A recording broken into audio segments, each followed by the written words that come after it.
kids, I'm Courtney and today join me for a daily reading vlog.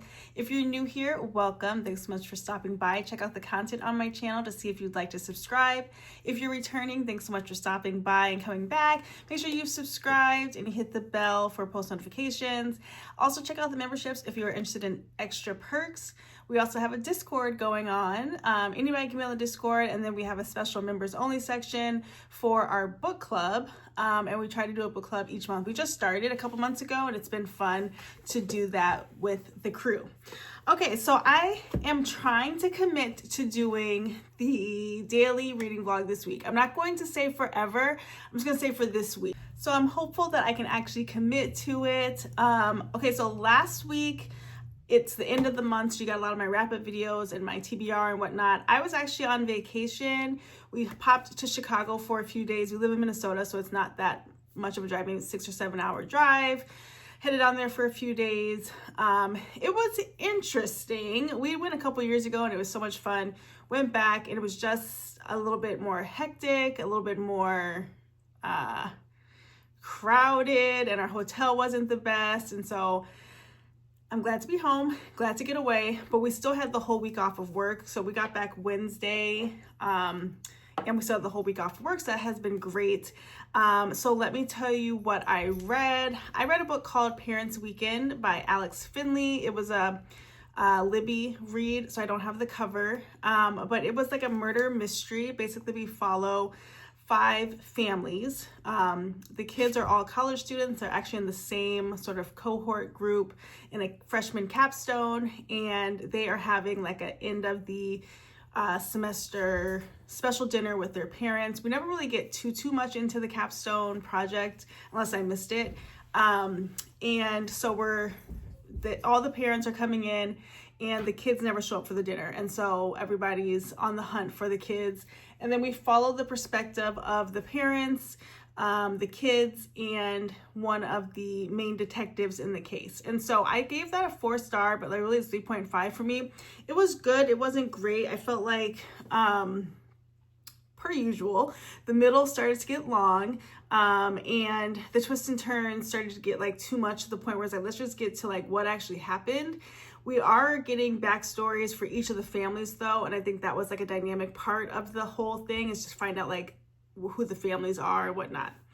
And so that's pretty much the only thing I read last week. I think I already told you guys my wrap up for that, but earlier in the week I was trying to read something else. Can't remember what it was now, but I couldn't get through it. I was trying to read on vacation, but didn't get through that. So let me see if I can figure out what it was. Why can't I remember what that was? I'm gonna pull up my Oasis just sitting here. But on vacation, my intent was to read at night.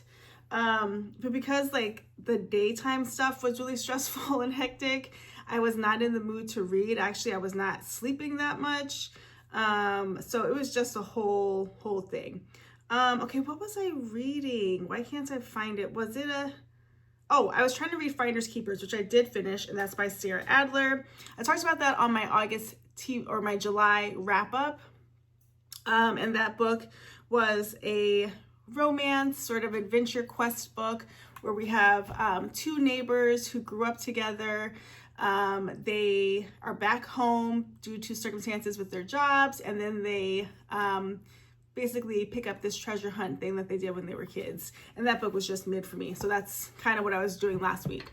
So now this week, I am super committed to reading Rose in Chains.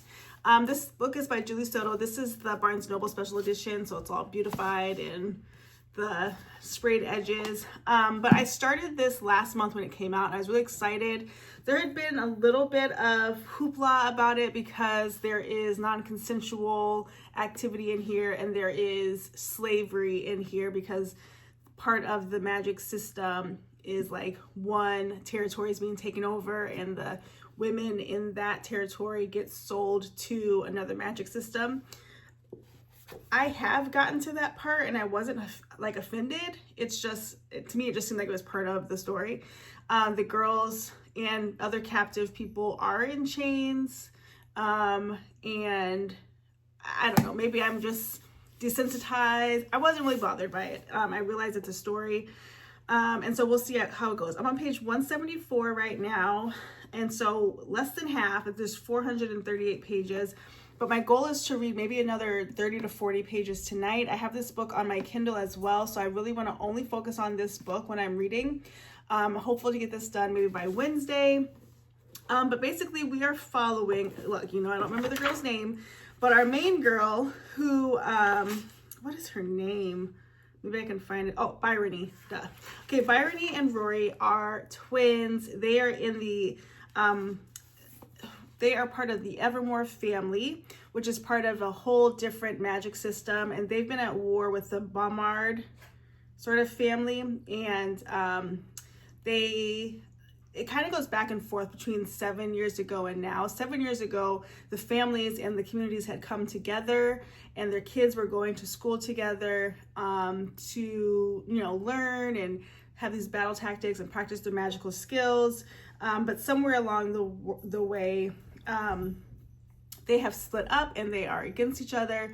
And so our main guy, Tovin, he's the 8th seat to leading the Baumard folks. And he has recently purchased Bryony. She's very highly requested because she is got special gold blood. And unfortunately, part of it is because she's a virgin. And so I just got to the part where he kind of won her.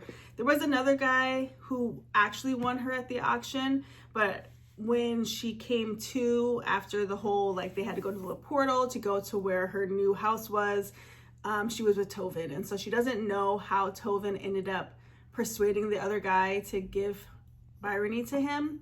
But now she's there. And now Tovin and Bryony have a history. Like I said, 7 years ago, they were in school together. It seems like there's a little bit of enemies to lovers rivalry. And he's not being horrible to her. And so obviously there's something there.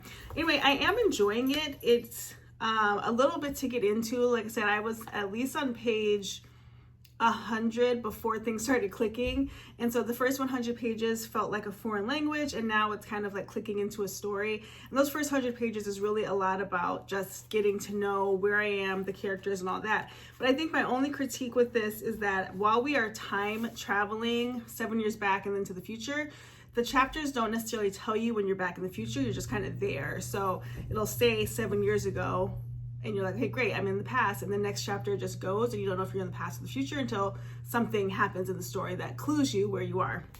So that is my main read this week. And then the only other update I kind of have is, okay, let me see if I have some more. Okay. The other update I have is some books that I picked up. So I did pick up a book from the library called No Ordinary Love. I saw this on somebody else's channel and it was on, I had it on hold. And this book follows Ella, and she is, let's see, Ella, I was gonna try to summarize it, but I can't. Ella Simone's pop star life is what dreams are made of. Her 8-year marriage and business partnership with renowned music producer Elliot Majors has helped garner the hits, awards, and adoring fans to prove it. But when Ella tires of Elliot's many infidelities, she decides to fight for her independence despite the ironclad prenup that threatens her career. Ella's under strict orders to stick to the plan. No headlines, no rumors, and no rocking the boat. But this strategy is at risk after an award show wardrobe snafu and quick rescue by Miles Westbrook, MLB's most eligible player, sends the tabloids into a frenzy. Now the pressure is on to turn a scandal into an opportunity and give their respective management teams what they want. A picture-perfect performance that will shore up both Ella's and Miles' reputations. So that just sounded really cute to me. I'm not really into sports romances, but it seems like it's more romance than sports. And then I did pick up 2 books. My goal was to do a Chicago vlog, and I wanted to go to a couple bookstores. It just wasn't that vibe, unfortunately, so I did not make it to any bookstores. But when we came back, we did an in-town mall day at Mall of America, just because we had promised the kids a certain amount of days of vacation fun, and we had to cut Chicago short, so we did that. But I did pick up 2 books. The first one I picked up was Witch's Guide to Magical Innkeeping. This was one of our options for the members only book club. But we're actually going to read Love at First Sighting by Mallory Marlowe. Super excited for that. It comes out August 12th. But I wanted to read this one anyway. And basically we follow a witch who has basically lost her power and she's living and working with her aunt at this inn, and people come in, they're different, all these different personalities, but then one person comes in who is a magical historian, and they can work together to get her magical powers back. So romance, cutesy, witchy. I want to read this now, but it's also very much giving fall. And then I picked up Glorious Rivals by Jennifer Lynn Barnes. I did not love the first one, but I feel like I'm already in it. And so like I have to keep getting the series. And I was intrigued because it said $3 off already, and I had a coupon for my rewards points. So it was all to the good. But I'm also not in a rush to read this one. But I will read it in the next couple of weeks. After I read the Rose and Chains book, I know I'm going to want to break. All right, so that is everything for today's daily reading vlog. Be sure to comment to keep me accountable. I really want to do this every day this week and see what goes on as the week proceeds. So, as always, don't forget to like, comment, and subscribe, and we'll see you tomorrow. Bye, guys.